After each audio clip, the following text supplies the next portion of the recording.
بسم الله الرحمن الرحيم الحمد لله والصلاة والسلام على أشرف المرسلين محمد بن عبد الله أما بعد فالسلام عليكم ورحمة الله وبركاته وخاكوني ودوان خدنا كسون قصو بركنتي كندو الله غنا قلو كورغا الله غنا watilemanu kubeni go toxana xondi harni ikoyoy ni gollun to mondoy ta afonna sira xondo adaronta xunga kendangi empalle ko yigada ko mo gombe masalange nyana ti migra diaspora nya difficulté ni be ni ga anoxonga ado solution ni be ni oraga économie da migration masibo yani Allah subhanahu wa ta'ala agara kutunu komeda agana bogu wala halani yogoni nokoninga sila ganani sereni mesugande nyagani ko haju khere kherente dura murunde ko fumbega ko nandaga tuwa ko muru ko fumbega ko nandaga haju dura muru a khere kherente khere khere hapuntu inte a wakatintu inte yo kunna finiya ima girdunay gelli duna hadamaremme na dutu atarenia hajuni nyana girindini tarayuku ganni ini debe kata debe iri girkenga iri jamane kata jamane na girkenga nali wadonga kata donga yo sasanke asususu wareme dongando donga sasa anako debendo debe nyai ngana giri pari sasa Allah yogo samana bomoko akamanga giri mali meno khonyai wa sababu ni mokoninda yo khaganani birembe terendeke agananya haputu intega fe wakati tu intefe wa haju précision tefe haju sigin tefe kenya gada seren girindi anga da bane abatte ngana kita anga illene so ni konne kenya khili forgoye wacha ngana mu ku toujours oga migration ke khili forgoye oui ala ha mo gonyo ko khoni anoko on taka terende ona forgoye nyi forgoye ndo girinde nyana dome girinde c'est-à-dire nan girindi jamane katta jamane nan girindi debe katta debe yo kenken na forgoye nyane kenga yo ko sasa nene ngebe nga kongo migration ke kamana khri forgoye nga waganya kundunya yi birembe ana dimension tana wutuwa la problème لا معلش نسينا سبب ديره إذن أنا ديمانسيون تنا أوت بمعنى غبغو حاج موري خلنا غنيا كيتا بري مخموري نياي ولي غانيا نكوغاني بري فو موري bire fo muri birado ugatini birado muri nga ga girke nga gari bire mokho bire kiti muri nyai yo kembira da buudu tanawutu ada dimension tanawutu ana a changé ne complètement problème ni kuntaka bana difficulté ni kuntaka bana solution ni kuntaka bana ولهذا قالني وخرسكو يكون terende ke ado ku khalle ke intaka bana intaka solutioni iga fumbe sara na difficulté ni beni sara na kha intaka bana bawo ku khalle ke yagarul litinde lanu ko remun charande lanu ko nga gol nyango nere ay nto gol nyango nere ay maltraité wo nere ya maltraité wo nere ya donc kembre ora etini paramètre ni tout changer to kona digam xanu ko changer orantay parce que pour le mané to kono nga ken de l'ordre de l'affectif ken xanu yen kara nyani ken ngata donc kun xanu yu ndiga mu nyata o gi kongo o kara wa wodebe mpabanka ila akhirih wa ntel qatel ade bo khabakade yo kunna monia waranti walla parce que kunna affectif mbange nyaadi adamare mengana khoro adamare mengana khoro dingirabe no khonga awa allanta non معلش non معلش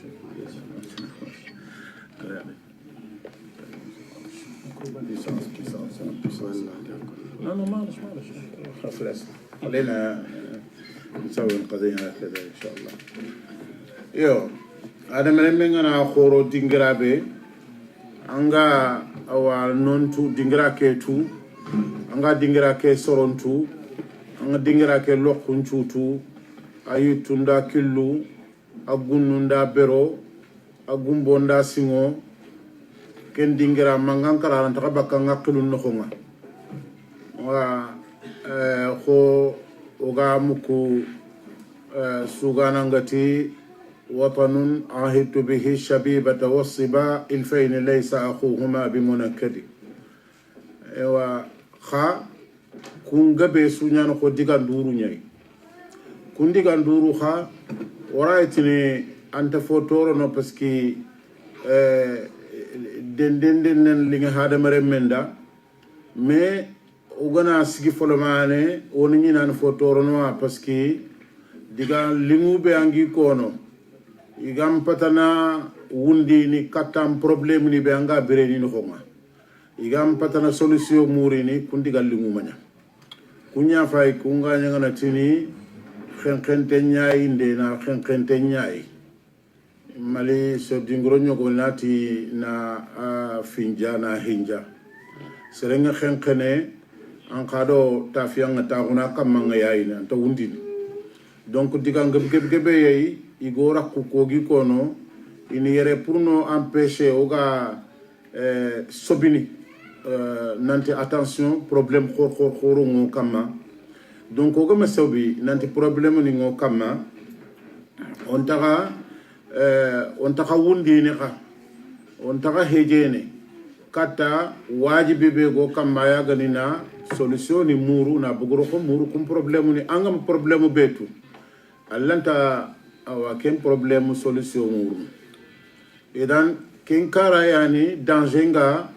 awa o wundi mbala khukay yo goma wundi kata oga situation kebe France mo o continuer o gagner mo ko khasebe c'est-à-dire har sorobe ni go wundunu onta dungeni terinkana wala toujours oni kutana wala soit ma fini nya famu soit ino bonondinia soit ino ke kundwa wala ino kundwa donc kencho suna fo kapa difficulté ke a khoro yenga da khoto yenga da grinde khoto yenga yo plus oga wundi faneta fini nga na wono fone bo kengundi fane kunga so ni kombange nga nkeke ngada en tout cas xencendi meter ni be di ngeke ma ngakulu kuno ko nga xencendi ni tiya ngada fay ndani bo so ni ko peut-être ano tourno ano mamanaya mais on a un problème de civilisation c'est-à-dire oui meniga simana nan to civiliser au kinye niveau be mo kinye je crois que kenyi mi un problème problème khore ñane ke nga ko ngeen côté a ground te ñani sanga diga me fe nga kono yonkili ngu diga me fe nga ko ngo digal linge fe parce que ngana ko soni konda ndoko nyimme ada bo o khana solo ñano ko duna o diga gilli o diga xenne o diga telle o diga rini o diga simmene dome o diga sefene dome bo annalla découvert kota bane nanti en fait anga jama kebe no khonga civilisation nga civilisé ke kigne niveau be peut-être am kigne ken niveau donc donc problème no koy est-ce que problème ne jama ke aba ngamulla na wundo aga ko aga barawundini ou bien problème nanke nyanga mulla anga simmana nan tan jama kigne niveau yo go ray sefe yo go famuno aga ma kigne ken niveau aga ma kigne ken niveau pourquoi parce que soninko migration fumbega ko nalli France serebego do sama ere migreni kuno ko ngai mo gabo o kudo sura ko kwani fata binu ku foga bon ko tunchudo nyire bo khangana illa fayna khadi asu débrouiller folmane na problème ni nyogo ni régler dudanga nan koto oyay soit aganyati reaba maganyati africain ngana fa yara nankelenki oma œuvre collective ni jamangollu omo fofo debre afrique ogana fumbeni debri gangabe woni deberni ladan no khonyay ladan debri den no khonyay a wuyinta dangini sino tammi parce que entretien te ñane aranta sorogene ko hôpital ni kubeno gi deberni na hôpital ni ogada 100 millions rey mais na daga no ko har yitente wala na daga médecin ni no généraliste aranta fo gebe jarana wattunga yittuwana ma khayta sere suganari anu kunyakina bon onda gadun choko forage no way deberni oda golli gebe essayer nanto yi deberni mais awu inta dangini 10 ans 15 ans sababu ni ku gabo nyanu kunga debe su soronna sababu ko i khallenga mais ana mesure nyakini serenga bo uga etabe no ko sa c'est-à-dire ma kinye en tout cas niveau yo go no ngagani o ma kinye nanti o gana ni golle su dabar no khorna golle to compétence ndun ko no ma serbe ni ragada o ma kinye kelle xe toujours o finna khorna to tata maka khorna to ko kaw maka khorna to kisma maka c'est-à-dire o finna me ya ko nya fayil o ga finna me ya ko fayil le kebe le plus grave dans ça c'est que o jo fere re har soro be ni ga khara wono khonga e khanda ni sefene ni soro nya ya ko pay donc o tuwano nyimeni be ni ga daga takhasusat ni nga bon qara kuda ulumul qur'an ni qara intasa ko ngo soronda nanti qur'an qara mo ko kebe go mahamanya intasa ko ibenda ko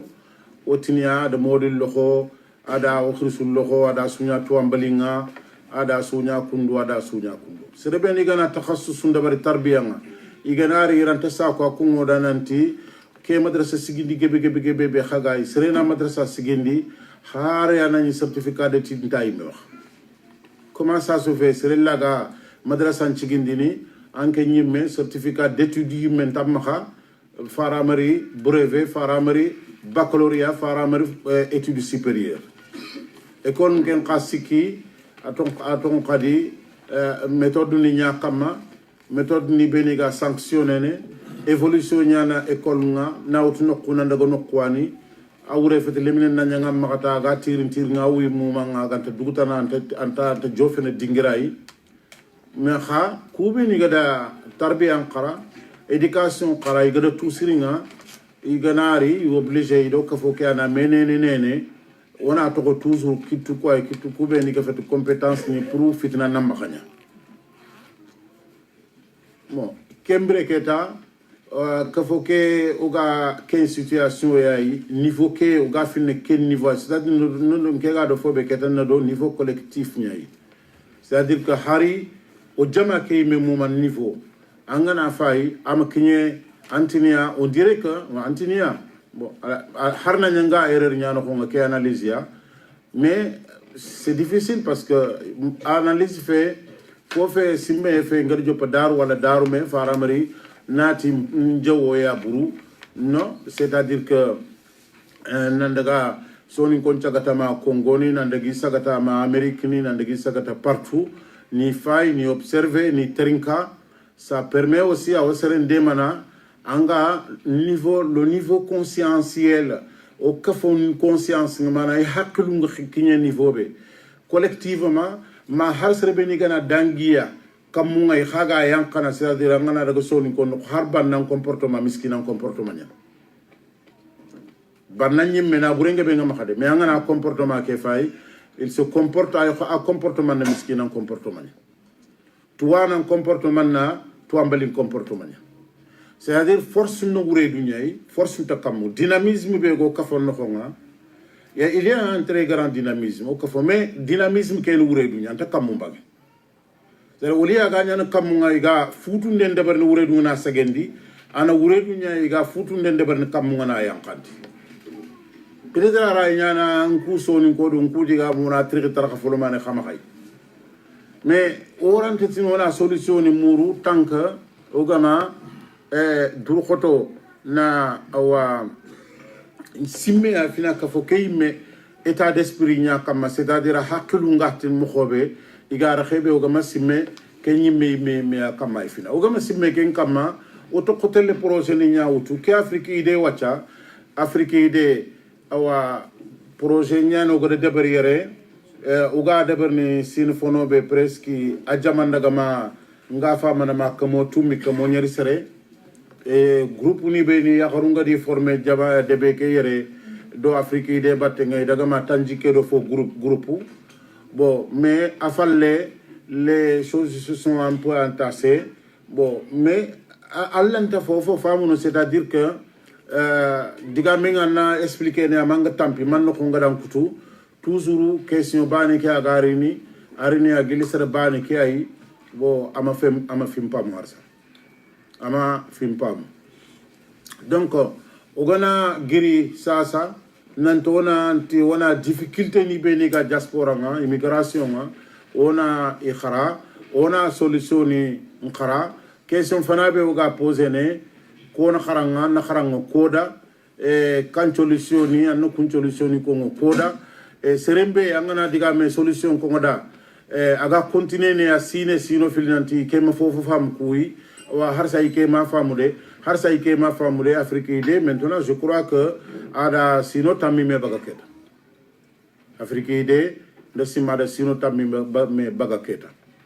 mais wolié o suga rini greffe do afrique ide batenga parce que afrique ide oda arabizani nya kafme an ko na francisani liti na yakharu liti na yugul liti otona ese moray démarrage de berni mo khotana aga fati wo mo khasu ko association khasu ko mo ninga mo oda démarrage de beri mais finalement bo projet kene ni manne on a faire nya geli lona li debeke wayanda su sama an famu miside ganto maka ndamugo nanta wayo goni torono debeke o ganati miside to soni ko maka bon amma sere toro o gado fobe c'est clair c'est net bon i xamma xay baxa ndi guman xoxondi gatni wosoron kuru ni parce que ken xanya ko la da nga soni karay bon non ngana to so miside ta soni ko maka debeke ne do miside be o ganta sere to ko ngakama o ganta jama to ko ngakama serbane gan to commande ne akama serbane ko to ngade kandangan ta akama ma jama ma fede ma parti jama kenya ganani ana famu ora itini miside ngere katu ola de kam miside ant kat flan miside diga menyeme de angana soni ko miside kungani dati kam miside ora de tanda kat flan miside ke senegali ora de tanda kat flan miside serbane miside fe to khonta kam fedenta kam jamunta kam serbane kandanta kama la preuve nonga ida commission de sciences toi non commission nyaada bari arabisani ngano ko francisani ngano ko nga fofo gani dinan cefe fofo gani tuwaxu sefe fofo gani organisation sefe fofo gani décision xoroña en matière de la politique aussi odo gouvernement naxa commission ke ane gérer ne tuwanan curaqenga kenga bon fofo gani xarangen xibare xutuban xibare almamaxun xibare dinan xibare ana tuwanu kuama xayno tuwana debi bani tuwana fe tuwanu kusuwani ustaji abdoulaye bayi kane tuwanu kukutuncu suida baten golle keno xon fi sugana arane soro ñaxilli na taxu ina me aray yogona dunge yogona bara mais ganañi miside yaga serebane am xabane an décide ne serebe gal linga danga ana kama kri be ganta linga danga ana dunya ko intutuna tangere kempati soni ko miside fatke idan wala yoga ken deberni wa am khadabari sank yenya wa sembun taxandi groupe ni fillo sikko nakato aswille dawan deberni katte kempi banay khadi ana fo bakka sembu nyay o bien sûr que ganani haro gana centre ni nakati kita karogo tumu ondi kita on taballe fo burefe e kamandi ma dawa bure de bari problème ngen ni ata sembu ku gana takandi kundu ana force ni nyana sembu nyaro continue et en plus nyana sembu ni nyaka dina soro ngarame ana famu afalle wona man nyana o tokko wa mauvaise information ni nya colporter ne groupe ni nakhanga soronna to koy ga me bonondi ni pour wa an kalle na maga soro kalle nyanan ciro yo ke niveau de ando wor kya kanu yen nin kay siringa c'est-à-dire o gama kinyere o ga se fe famunu se fe ganari o ganta réagir ni siringa o ganta réagir ni khoyil ko ga kawam khombe o ga to ko question furunya poser ne ta question ni be ni ga golnya no ngolunya karimi diaspora difficulté fana be go kita diaspora no khonga cheikh malle gare kebe ko kenya malle sugna la ga na tanga agare kebe ko tungunya agare sura kebe de bari ada tungunya de bari sura kebe tungunya de bari li wonda ga sefe éducation le munu mare mo khon kamma khirsun qay meni ma mare akhab al amru bil amri amru usulungu munne kenya kono parce que birembe keta Allah faringati sallallahu alaihi wasallam nanti khana khare mumbo ko bakame farriqu bainahum fil madaji khana ibo ko bakame sakhro ko ngay ganan sino nyir khani katu sallendanga ana famu iganan sino tam antini sarana nya dalle men katu sallenda ganan sino tammi sarana be mi ga salli sarana be mi kan ta sallina wa antini sarana nyaada remumbo ko bakame kan ko nga sino nyeria sarana be ga hajunga sariya lawra khibare sarana be hajunga inire mu qorondi mu khobe sariya ngamulla ay mi ganani anda famu aganta du tangana lawran khibarunga anta yiran cire rondini anta du suturini awatelle bataran dingiran cuy ado seren cuy taxunu serianta do wandi yugo maga yangara yagareñani ado wandi yugo nga yangarana ay kiranga wandi yugo khili telephone nga wandi yugo nga kiranga khili telephone nga kenga juwane ba ile nyugundi le nyakaru curan xenxe kumpa bane no sarana be gada misale nga dunaya foso la haray Olie anga lenyugonga 12 ans 13 ans 14 ans anado lenyagare xenxendu kompe ga 8 ans nantiawo ko logement xibar nya den kara pourquoi oui megatino yo duro fonu xonga ton qadi darura no xonga darura fe bo anyi menan kore laga na birando do wor har yugu nyimen yugo nanya na yagaru filirondi kompa bane no xonga ke jamane no xondi yare ana famu bo anke ngana sariya ngana diga me tagi danke anke keta ida amaraka shari'u bi amrin agana nyamri tankara sere nyamri ke dotina sadira ngana ni sere nyamri tana sere nyamri la budda in al ma'mur al awwal anga sar fana kebe nyamri ni ken dungente nga nyamri pour xana ko sar filandi kebe anga tana nyamri xana kata nyamri sere an gumen to na kebe de boro remu se loyi mega prena de boro yimeni kembira no na katu a de brindi no remu se loga ma prena de boro yimeni kamma urante ken de no remu ku kamono do tampindini khoyngel ko misalu be ni kin khay khaga oga biren mo goni ko be ni kan ko no ni sere an ganti mulla iben nan trina na ta logement khibari nyang ko do de yere ko te nyani francine kundwa donc en qui parle mais que khorondi ni magan kinye 18 ans dans l'indécence islamique am pay brandi ni kebe no ko kundu sasa silama ko nyarura ko mbala ko nyar silama ko nyarura ko mbala ko am pay an ko ke khorondi ni kenya no ko mi gandu guta mi ga majoré ga daga brebe kem palle ananga mulay khanda ganya silami nyaruru ni nga falle ba ika khuranu ko nyai le nyagare de lo nyigo isuka so itani nga futi ni me kompa bane no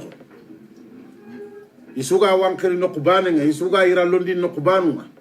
ti franci ya ko te ni liri nyaga benni intama al khiyar c'est-à-dire toi tu n'as pas le choix sun tangem magay dunay imma faransa wa imma al halaku ato ke bane imma franci wala ke ngante nar ga jahannaba ke bane ga toko kembre ndalla simmene a gel kha sujet kenali gel kha mawdu kenali ndalla simmene a mpaytale diga mu koda ndelle man ko ngida bon kenya ndillo ke tiritare su ku diga mu no khonenti ke tiritare be sungai parce que na li na kaytini chafa na li soxondi na diga minga be njurmi khakama bane fillo sikandi nakatandi karagandi kendal ke dalla tuwanunda su debre kere jon kay meyirigi ntorongiya wakati ni ngana nyara gana ana famu sefala manen ko ngina alhamdulillah ku conférence ni ku cheikh ni kundu ngama sénégal ni suivene whatsapp ke et que facebook ke se fait sumo to yi gadu ko bon mais question bega nonga ya faga ni ke kundu réceptacle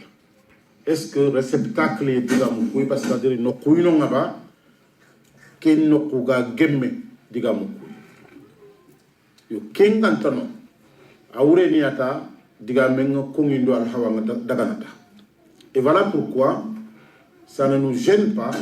on a to serentrindi tana digambani ke répéter odanga 100 fois sina sondare khanatana ko sina sondare khanatana ko sina sondare khanata anako normalement en kawaya angana makantifi anda kinyere ke yogo na daga a jombo koso ma ko dunya feba anda kinyere ke yogo ya anna daga golleta na debra anda kinyere gindo ke yogo na daga soppi anda anna soppi anna nya sojinga anda na awa agana manna katu manado jogo den tamuti golle sugay étape ni ñana xa golle be étape tan ko nga toujours no bani ke aya gani kan étape se fem bani ta se fem bani haqiqatan a khote ñani o mul toujours on a sel da ma décourager mais décourager ado décourager mbala fu ina imalintano do action ñabate golle serenga gol nyanga baneta ante découragé angante gol nyanga ta ande découragé lemunu rôle responsabilité be kamba xama responsabilité be xama wutu parce que lenki masigi khafaba ni kunga bawnunda jelegindi wona yogoni jelegi wona tasu jelegini idi fatama durpoto kara bangay do kuran kani cigin de madrasa ni cigin khafo gebe yere ka khara madrasa mais au lieu khagri yere khana daga greffe do jamanu jamunga khamani do khagida nyaxu be ni gaayere ado khafaba ni do khagida ni be ni gaayere ga fankene khanda daga greffe ya khana panke no khafayta khayme anna limna mbale limne ni wacha bo telfo be ga jibanga kellay awa association sine mani me carte tuwanala mais a préféré na telfo ki axo Facebook ya khagano ko nga khaga du ko ni soro ngam ko yi be su tu no khafay sakka biru nyaawre yere ado yo khayo ko ni fa po mbani nyaawre khaybe da xawre Facebook ya tin ko khaya fay ke sam ko si karam pare non la hada merin me wakati ni ñogo na ngana du fay folmane asre c'est-à-dire que ko xa jeunesse na mina. Moi je pose la question ko ke fan xebe de barrière français Mamour Diagne nga carrière Karakoda Mamour Diagne timera Karakoda d'abord quand tu connais Kari et vous vous en foutez éperdument c'est pas votre problème mané akarado mané garé ngebe nga xarako xagiko xano ke ñandam mais allez-y donc Karakoda la question ne se pose même pas Karim. Donc, quelquefois, pour ça, est-ce que ça vaut le coup? Alors, même ni oui, mon maman, pour quelquefois. On a risqué de nous, on a risqué de nous. On a même exposé, on a encore exposé.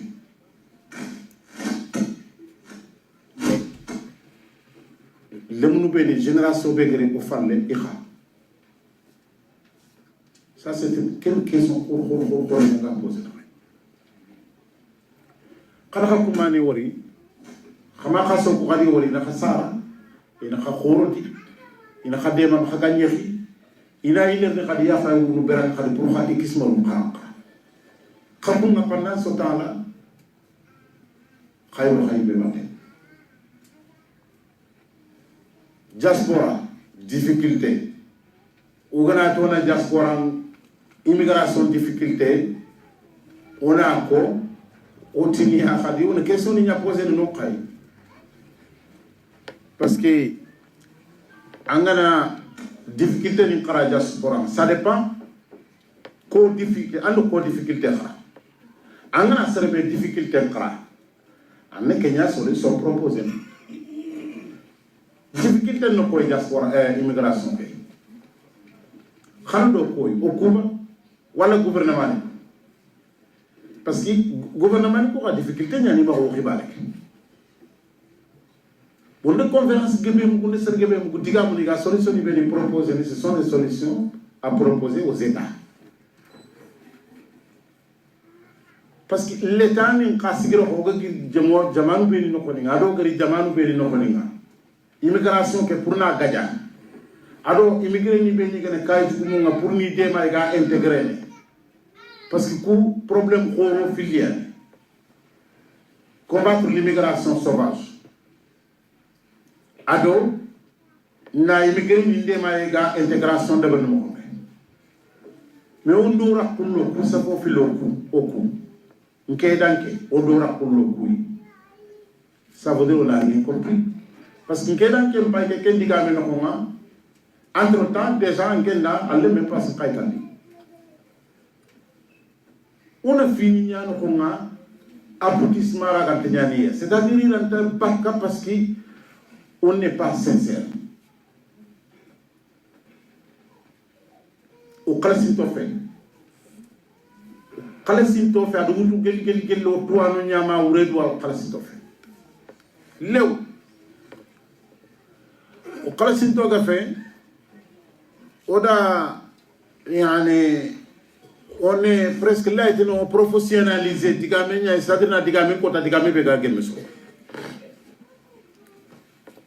c'est le grand immigration qui a un problème à caravane.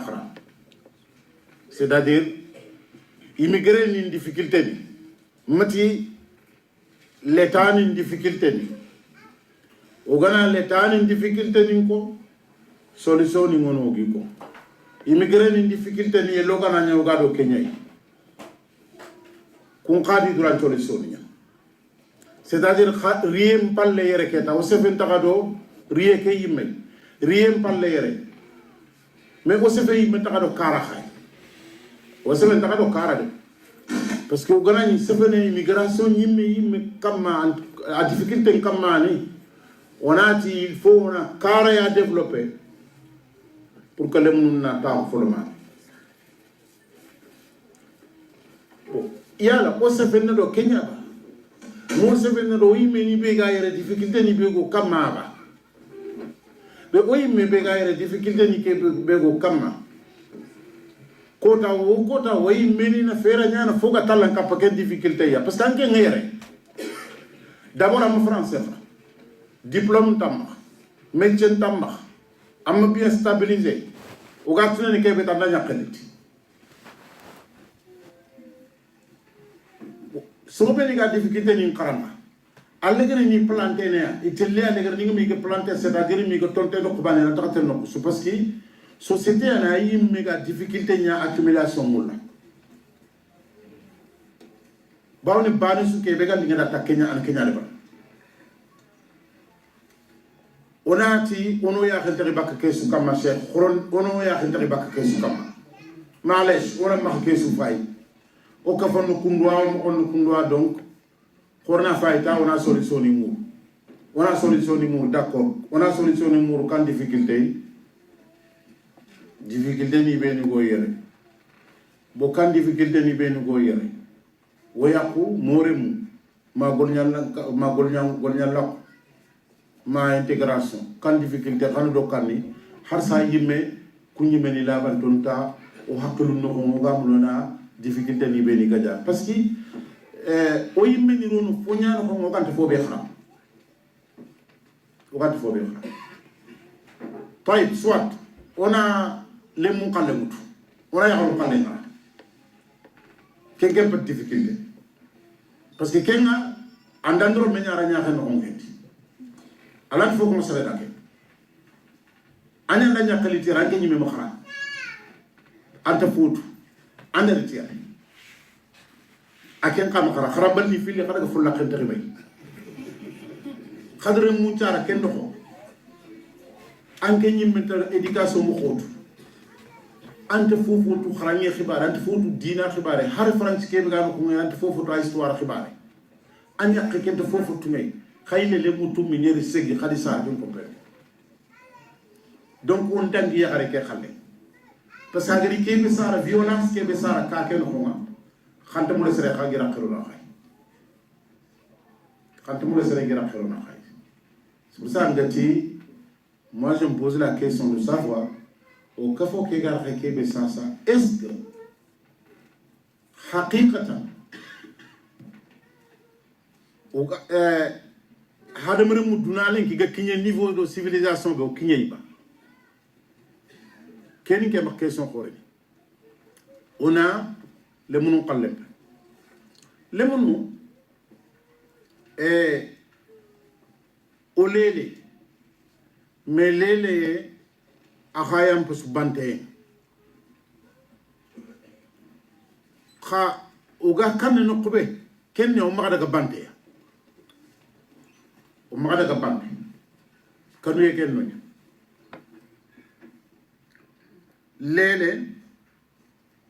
parce que harsa har madrasa kabane to ma khair madrasa kabane kayto ga kebe no ngere kharankanya da se makhasu ka ko gabe sun yeratu ku beni gadi yere de bari umenia inte fasoi into khoto dina ke mulla into khoto yire mulla may duru khoto wa ide ke dingra da sura ida misiru khorunyi me deba debek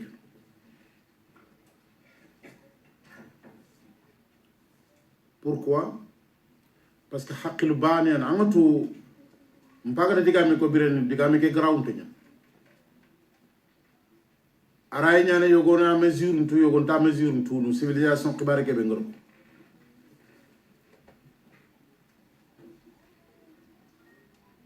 mais xencendi mo ko ñane hada men niveau de civilisation xencendi mo ko ñane waray xence ila ga civilisé wala ga civilisé waray a civilisation ga xempe niveau bi waray xaramu ñani ga de bari angana hadam remme jopna bani fillo sikko ananya kafu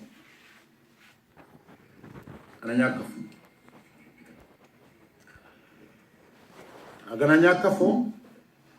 ana lada nin ta kunde joppa agana lada nin ta kunde joppa igana nyan nakato karago lada nin chokhinde nga joppe na ay gabon ina luwanin ta kunde joppa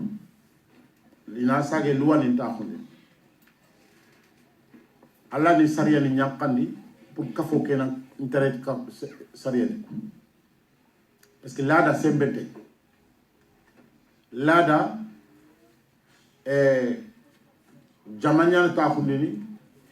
mais c'est celui mais en appliquer le dukam ganali nga dalay so luanyani jamanna ta khundi alingi be daw am lingi be daw ina tre nak wangana kafobe fay kafobe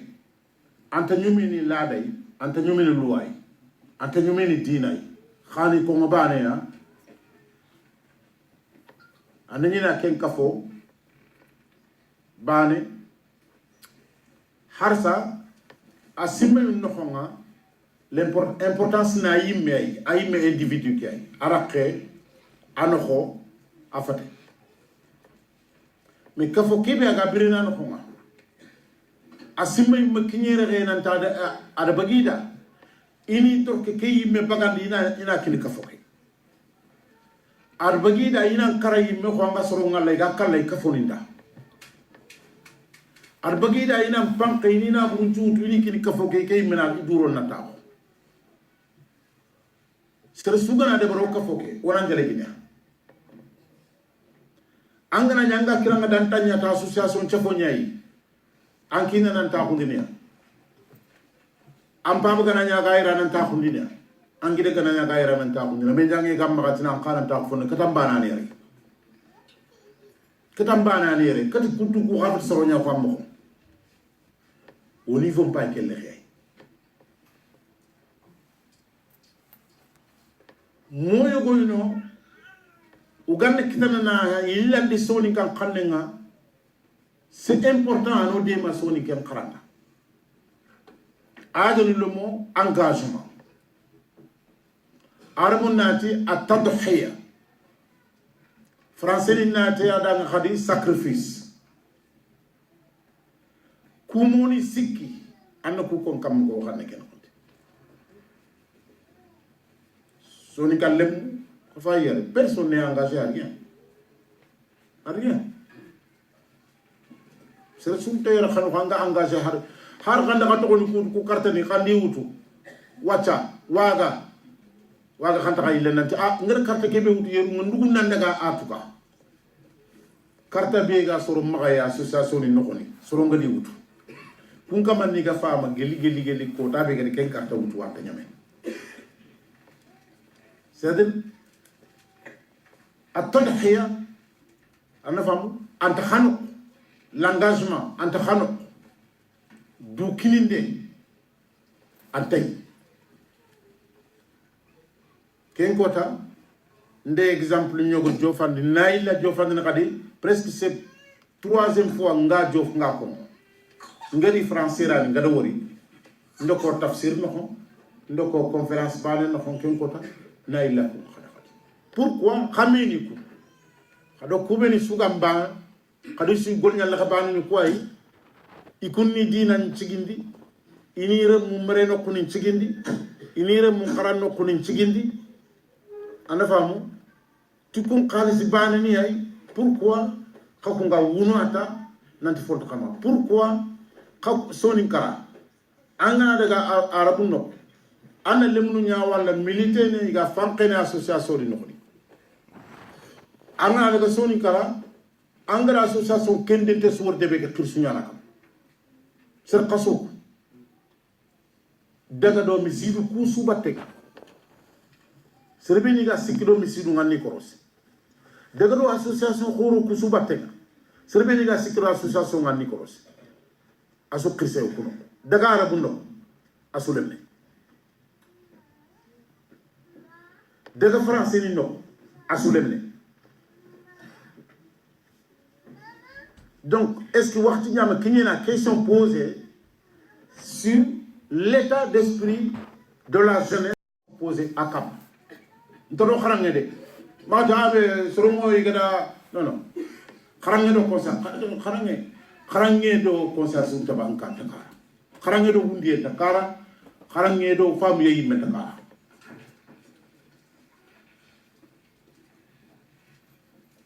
d'abord dans le famu na da fi kelemme xarangé ñimme objectif fan be gay kenni se réaliser soi-même na doude diplôme golle khalisi bana anya adina karangana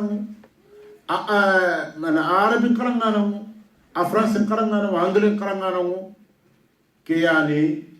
aghlab al-ghalib indana afu gebe tuni kay illa man asima rabbuk bana nguyi ngalla ko tanka kunga kharangati Allah iga kharangati kafonga iga engagement debarni kafonga iga sacrifice debarni iga tadhiya debarni igi yimme kinni kafonda keyanto nokku lemnu oti lemnu marande oran taylen taguyere discours ni kunu meno konya diga mu kwana meno ko ngasa musena to wakati nyoko diga bi ke compliqué de nyana kote nyane angana diga mu il faut ko sere be galanya pa mu fana nterin kala nyilan terin kala et puis fana nya sino filisik so na nyilan terin kala pour an katam diga mu pa ab sangana ni bire mo ko compliqué de no ko sere be galanya ke karanganda il faut na karan compliqué de nyana bon ondari oti ona difficulté de kusu sembe fonka. Ce n'est pas grave. L'intégration, il n'y en a pas. La santé dans l'immigration. Est-ce que quelques questions il m'a posé? Quelques questions il m'a est-ce qu'il posé? Non, on te posé. Watu. Migration. Non. Arayan Khanati, qui est Hanemane. Mais qui est Hadouara Sénégal. On a une intégration, on a la culture. On a la culture. On a la culture. Parce que tu vois, nous connaissons, mais il y a des gens qui ont assimilation. Il y a des gens qui ont intégration. C'est la grande chanton. Problème sunté. Au cours Afrique, on a des questions posées. Nous questions que nous avons dit. Sénégal, c'est que nous avons dit Geber no ngomata la ikel Mali nya ikel Gambie nya antetu angana daga Mali fakka nyan tep mukke mais ce soir bana sugam doa ko wanda ala tout mais angana riere d'office anda mukke ngota la tout anda wonta ala tout wonu do mané won to moy no xom ma o ñaako imo lem na nga bari erreur nga bari di ko nga intégration de femme na ñaako imo ko quelle erreur. Mais on a quelle culture de intégration c'est fait comme mal. On a donc tarbia éducation éducation. On a fait 4 sarano nyaba parce que ndawari o kharanga no foko ben kenya de bari. Ça de sarana ganga kawanya kunana nya kawa attention. Wala on fait 4 jamanya parce que éducation ne jamanya ko. Les mêmes marande awaji bi fana jamanya kama mana sarano ko akam kusu ne tiri dunya ka qabi de bernia uli yo khaga kiranga bla bla nga do WhatsApp ni do awa Facebook ni kusu ne tiri dunya ka qabi tiri lemme ke be ngara sara awaji ba marande ngaji bi fana ne jama ke atama mani nyakam quelle question nya serenga qawa poser. Donc awajib fanan ni jamanya kama nyang kawan na jamandema wala wajib fanan ni nya kama jamanga kawani nya dema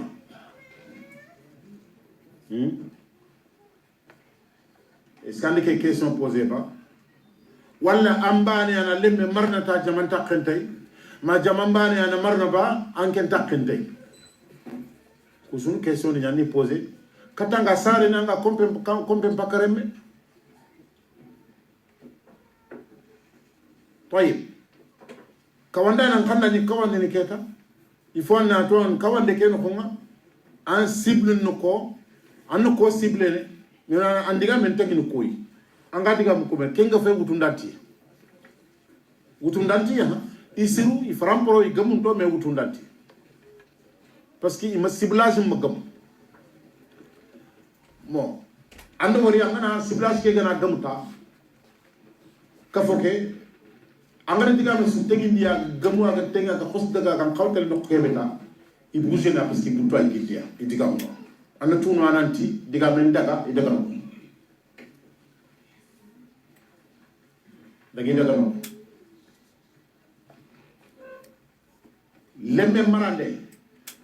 a wajiba khun kafo nyaka sarana an qawajibi nyana na kafon dema agamro lemne nan tegiti kara be lemne kenan tegiti ke kara igal lemne qaram dini ke ban ken tun ka khayme tun yero parce que c'est ta khatri ni khara yere o kontam be be khatri ni khara khayere ta khatri ni khara har matière ni be ga kharam ni khara mo ngay ci koy ali ganda ina kharam dina yam li ganda ina kharam ya kebe mu na ma lemme ke ga école ni ga orientation be kiné na ma ken contraire kiné kam mi te kya mo no xam iga lemme ke orienté mo be école na ina man mo no xam ga deteni ya xam ma contre indication de ber kan no ma kempe mais c'est tout à fait normal c'est un état tout état qui se respecte jamane suga du respecter jama suga ne du respecter na kaw kunya jamangal le men tegni tikarabe wotina nga mahanya mahalle be ke tegni tikarata parce que lemme ke ken mo ndambe afaga khorono istiwaju nyara message yo goy mahale kol nga message ke contraire nga mahakam anan loxo lemni nga 14 15 ans araga 15 supporter ana échec nyara ana échec nyara kembere kagana fa misali mo kuma ha Sénégal ni Mali Mauritanie Gambie soni kara dingro ko beno ko frankane de bari wori kenge be ngori serenire me mutana kina anga kharam dina ngamarana mo koyo anga kharam din mo koyo ko anga marana mo koyo mais ay mayire men to pitene apa mo ko lembe ngana daga na daga no ko magar Qur'an tanga ndadu tandari re anda daga benda ngata ke public kay ko la ina di pourtant daga Qur'an ina double discours nya nyato kilu madam bakka yare kilu madam bakka bire ko bu saranu madema message kibe Qur'an karamuna nga kinal lembe kay Afrique kinga to ko message ini aga abana ka tokatunga ada haklunga i khane re ga telefono soit wakati ni nyogoni ma ko to ni ke seri fulana kam ko ke seri ni me ke seri fulana njope sarano ku yana double discours no lemme ke ayno ngata parce que sarano mo la nyano magana du de breve de ga diplôme de breve Qur'an tanga ala kembre ngana mo kimbe woneki aga na yere il fait ce qu'il faut katina da Qur'an tanga c'est un point c'est tout idan jamanya wajibi ni kuma jamanya na orientation kini sere maka anke mbani na mahalle me mutu anna tanga orientation ni kine integerne dina awre ni dina kumunga dur koto e sui alle menga alina dukutabi no anken na brembe ke dalle menga dina gumu nyam khiga khorode dina gumu nga kebe mulla lemme nga kana to wi men tam kham khana birali kemme an ko anna kummeni ya ko anna kummeni ya ko e toy seli le kol nya gana ga khara ga le kol nya ya le kol ke ga mulla ina citoyen te bekne ke citoyen te amekne kan no ko igamulu na hakli siru ko beni kine pour alinya un bon citoyen kumbane maka ken contraire kine kan anyi mena talle mendanga na kayti ni rampli alle men an tare datin tout c'est le 25 mai 1960 anda maka safa mai 25 mai 1960 anda kenta basuwa ba anta te ke fo fulani kinna te ke kinna ata asafa 26 mai sadira ngani migil anka ken ko alle mu kusu wotu nan tan kaytini kusu manipulenya kaytini kusu daira ni yimme kha khili angatini ni yogoni safa dati safa normal nganati no maka safa kundo asafa kundo kulle mo ngi goro diri kem mo gono ko en même temps à l'école yi xaramu ni l'intégrité yi xaramu ni nanti talmonta yi xaramu ni citoyenneté c'est-à-dire hade mere ko ga depuis lemma ko kitu na manne kebe gam magayra mi ani magayre an kalle ke na tanga nin kalle tanga o suna me dema o suna me o bangi kalle o bangi sabonati o kon kata digal linge ngebe ko men me horati foare ban ona me supuri ona me dema ona me fampa ona me yida listike angana wutu dictionnaire mu manya hakka fo ken on man taharbane ni na ko concrètement exemple ke be nganya kinna kay xam xam musimana ti mu gude ndigam ko mu gude kenya surak kebe ga sigi ngar ko kana li ko kasu mais il faut que ngana daga ken exemple kin Sénégal yi wata ante jere Sénégal korante Mali korante Mauritanie korante mais français ani nko khayada pour na ko inati lemburu nyaano nko na khana wutu de parce que exemple mais nko pour na ko inati lemburu wala mura ke preuve ni fona kunga bon quoi c'est important sura kanchigi juman ko ta misine atono ta kan misine ta kan nyame Aubervilliers wala misine ta kan nyame misine ke il faut 2 500 000 euros ou 3 millions pour la misine ke ta igara calculer mètre carré bani suba misine ke 1500 euros gana kite mètre carré bani sur la misine ira ko le 1500 euros il kenya mo musulman c'est sur 1500 euros en tout cas sinofi ça fait 60 euros par mois 10 minutes alors c'est qui ko inga tam no ke en 10 minutes il a eu 15 000 euros 10 minutes 15 000 euros ya gare gori la mbulo kukine ujune do kamo kari oro atike kine kara adana buru da mamuto adare munto dina nyanya galina ujune do kamo kari fay xana metre kara ko bin kine da misile ke nga taxunu ntinon tu motor ko intaba ntiu motor ko intaba o butu kunta banu butu non on ta banu butu odo ora me khosol sefenga ora yo khosol sefenga mais butu kunta banu anna karayra na ya gare to gare na buru to kenya gare kenna kunna buru to ali ram bulu kunna de gide ni miside khade metre kare ko bon kina na iya ray kitene ke ray kitene parce que ndiya gare ngori kinen kara ada remu cukafme adi sudan kurang kaninga ati kine ganna buru su to ina ina gamundi remu ko kurang kramnya lemuku do sa sana alhamdulillah ta yelinga ma harti sura qur'an tanga presque ya remu po gabon ci qur'an tanga akam mo man ci qur'an tanga tinyale donc comme sira nga ñini no anga ñini no amurade niya uganati le munu marande difficulté solution niya ona solution niya واحد bani xorna bana toujours le kiam bani suni me mulli baga nana daga pende mulli duran dabari c'est pas la solution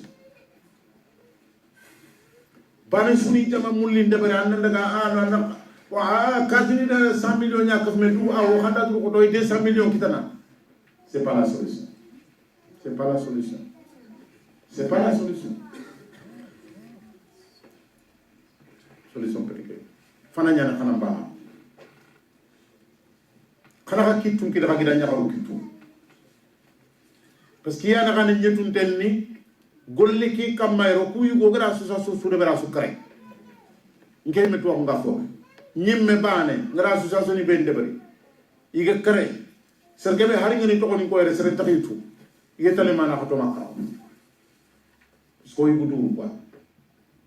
l'association ASCOC kone ranki lu ngam Cheikh Abdul Qadir Ba khasso anta yere ay de beke me anta tawul beke khasso Cheikh Bouba Djerita Fati Allah da nane man ma Cheikh na nyagamo Djerita Fati Allah da nane man ma kunta le mo poga bon sukara su yi kam ne bangi tabaraka taala o ginni o ni gillera ona daga ma ruwani o ga tele do mobilisation ni batte ku nga association suka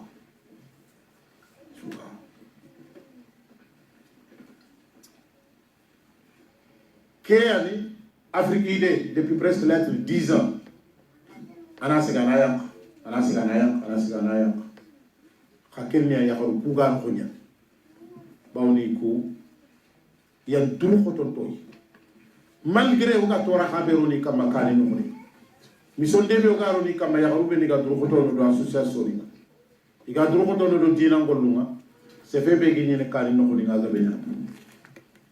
Mo ga to tini danga sabari kala idan nambana ko barakallahu wonam bana ko bane wona moyen ni tukafme wona centre khore muni français pariere wona centre khore muni centre bega muni ni toa muni de nyakama pero on daga tege ko taga woro le centre muni ça c'est facile ça c'est très facile on a quand c'est kafme أنا سانتر موني c'est très facile mais إذا قال الحزامي فصدقوها بين القول ما قال الحزامي مدرسة سجلنا من يانوي أنا بمو دكار سانتر نيجو ما كانوا قريبا بني كي ما حد institut d'études élémentaires نيجو ما خاينو بو عربي نخرج فرنسي نخرج أنجلي نخرج etc mais سانتر سجلنا في الفورمانة ما كنجم سانتر سكين دفن فرمانه ما كيل لك أنا نقول ما خينا نقولنا مينيا كم ما خد مينيا كم ما ونا compétence نكير كتخاي أو خطينا كنيه on a besoin des géomètres on a besoin des ingénieurs on a besoin de pédagogues on a besoin de sociologues de psychologues de on a حاجة يعني scientifique نينا pour que ngol le debrene kella tek debrni bana tananti sambandagre de centre muru de mandagre de centre Corona Maha au sentiment bon. Déjà, c'est le Corona Toy, au mouton de la France. Pour organiser les coups à 30 de la vie, faut aller par conséquent. Faut aller par conséquent. Barakallah fikum. Quand vous faites la fatwa au bout de Khayere, c'est à cause de ça. Docteur li xay meremu xagadi xaram ni docteur li iri sura ko ndi wutu xam la magister ni li sura ko ndi wutu xam xa idaw wuri men do bana ñi masalana docteur ñana ma dugu tay docteur am fina mais adi tirndiati hakkale ni gana dugu tigar france ci ma xadabal wala ke ngante anga xaram no kebe du bana xos golle muri mo anu golle kita parce que yandam xaram ndi yan titre tout angana girno angana yere suso ime sura kwa na mutu kubeni gana krandu no ime ni sura kwa na yere yana mutu iga mutu itatwa hum harken qayyim me khare mu khama khas min khalis wara nya jurmi ni kama ina man nek ni ya simik ina simik nya kimi kes manande kes ko ani me khalle kalante exploiter wore mu ngoma xere université ni ku yeri xaramu bil munasaba wore meyogo keri ngadatu fagara gollu xore debari ken golle gana ñaga français ni ñaga nañu wala anglais ni wala ina financier ni naña international lemne ke fatta ko soni ken xano mo xam ku melni gab mo ay parce que ka fo ñaam ko maña on a compétence sur rejeter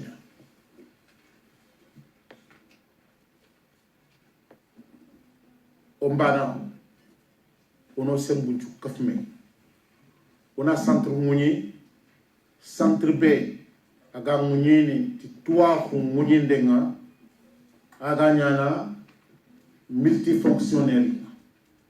la multifonctionnalité a golle a wakati makini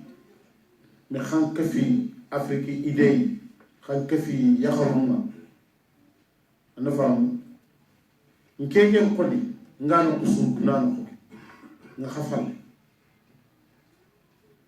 laytini layt wala gebe contene on xafal le ka xaga ma daga on kan sira suanga ri fure ke ga atom qadi singa nyaita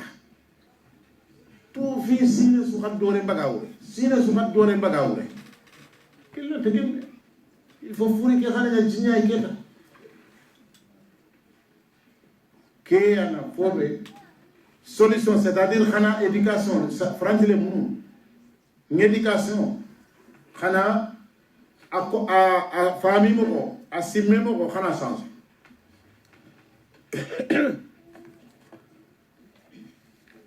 simme moko ke manne cadre mu bon xaytu ke diga mi ga taw fu be kam cadre mu bon ba aga taxunu kumbe kam ma est-ce que nga kem ko tubaab nu kuya cadre mu bon puta xadi andre dome ma ha titri dinia korna maganya korna trindindia on chimme c'est important simme c'est très important fainde alors c'est que be gano aga mo ko be anna fay c'est très important anta mo ko tubaab ni gadre cadre men bon parce que comme ma le mesu ko bon ka fo mo ma ñaare ben amma wala ga be kunda le mu ñako cliché le mu ñande amma wala est ce que vous ne serez pas ko men cadre mu ñando toro ke kunda fulana hay mu kere tubaab ni cadre mu do toro ke kunda fulana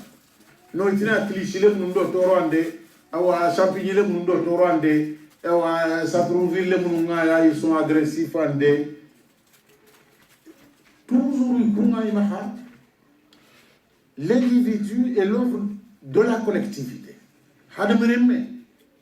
collectivité nyana debarni anda bono collectivité nyana c'est-à-dire jama aboro jama nyana am bono serbana bo kenya no ku wala man debarni c'est-à-dire kunga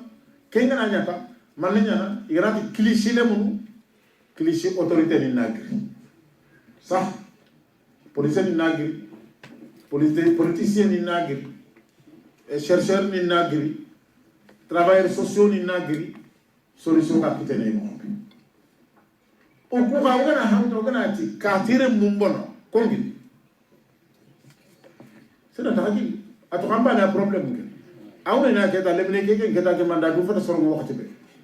Yella ga kundan no nya ga fombono dindini, wana nya tampini ni jaxse so ko ndenga do danga na menyi no kusona ko manda. Faut que mentalité c'est-à-dire que au soir jazakumullah khairan au soir wallahi wa rabbil kaaba ke digame be nga ko kada tongon tenti kay tongon te gan taxati kay bun masul ke ko resiki Sénégal lemme su qasu ngana karam pa ga ma to ko naqata ma de barabada wala barabada soro ñogo yere mu xaraw maka sine imatuka sino fili imatuka iri ko tabali iri mu mulli mbagandi ti awa dulle payde mu karni le mu tugo ngiya nati ngol ñangano nda xasabari kebe ke siga gara bagandi ara to kono xaxamba aw aga keber no ku kama Allah ni kitia mais o kusare o ku khoro ku khara dulle do feton do tugo nyaro am sare karama ibe galla mulla na la golle nya de ko ibe ga to kallanke mulla ana to kallanke nya khara nga khara mo ko be ba men khara tampinya vas-y dans les internats ici ministre ko ga bakka internat ko be ni directeur général du jamane ki ye goro ni internat ko be ni to am ko internat anga to ko joko ni tax ko ma donc khanta haritu et pourtant yogo ni xama c'est de ken ko discipline be ga no c'est impossible mais ibenda ti kere men nyana no allem men nanya khini dana kuntu dana tingana ikumbendere munga nyano yalle ni nya simma no ay ta khuna ni ta ni koronto me ya do kono kamma abani tugali ga khasu kafman don tugali bakka ana famu lere ka bela li ngana na ri ko da be megam li ngana tare anna ke nyamul e be fana khara kan kharangi bi ang kharangi no portable nga jiba ang kharangi no khalis l'argent de poche ngan mukiya l'argent de poche ngam maha ang kharangi no nga hari fulmane gana khobele mane gana waran kam madina tan kara an kendo kenda khoro an kata kantam piye munyi la par angana le men kharamo do khoro ni kendo ado akata ni kantam piye munyi kepam adulu afay akori aga akite afasane hein mbay sa fene dara tuat khonna mba khalle bana fe aswani parce que asugara munyi birebe asuda tunanti jakam ba jago munyi ke fe mane woja awru fam sa tambo fata binne tuba mbane tambo to tok akande kinga are mi ngana ñe école privée tuba mu no pasu ngana ñi kala ile parmi les premiers à payer mais agari re mender muslime ñano ko fo binne yinti de pour wa mo ko nya wonu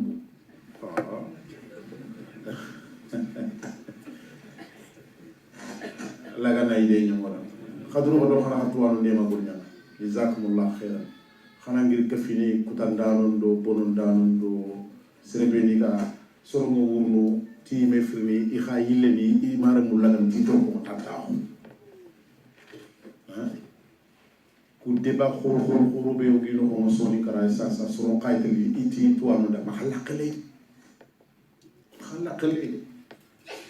e khakhay to kana tan khiyam ko do gana sigi Allah subhanahu wa ta'ala ummatay suga yana tirndi ti kana ko kana ko ko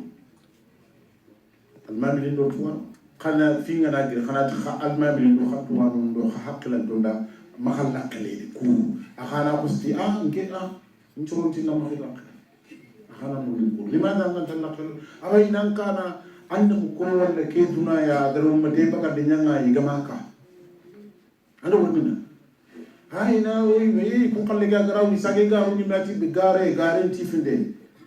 seru do men ngari sigi ne billahi musa kama ma juman no nga hisab mama wiya musa ga de kawande na khane nga hadama ko juda ga Allahu akbar ya garan gira sigati musa ay he giro kama de kere mege mumbu nga nyasa anya da sa amma ke hisam go mamuri mi alayhi salatu wassalam be jella ga ya ko to faram ko ngam la wala donc to manya na wure man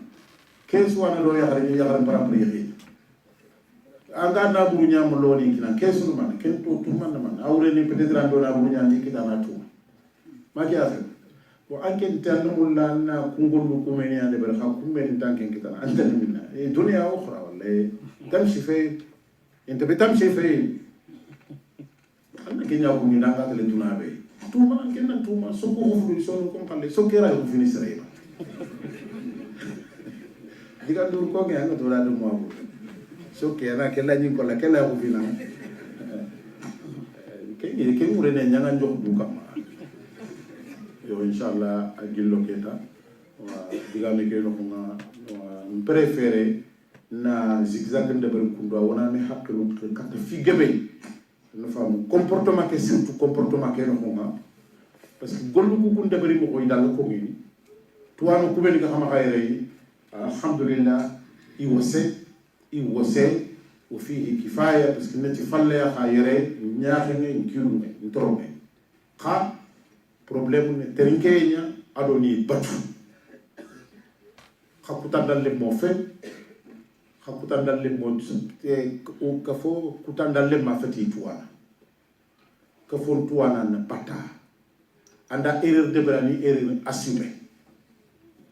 assume erreur nya de brani tuwana ngana erreur de brani erreur assumé na tinga na linken tinga kay debe da dabata na muni dénigrement be la dabata na muni mais khapuna avancer na avancer xam xatala nga war kundu taw non en avancer xana wara di battenga wa sere suga ku diga mo be ngari ko kundu sasa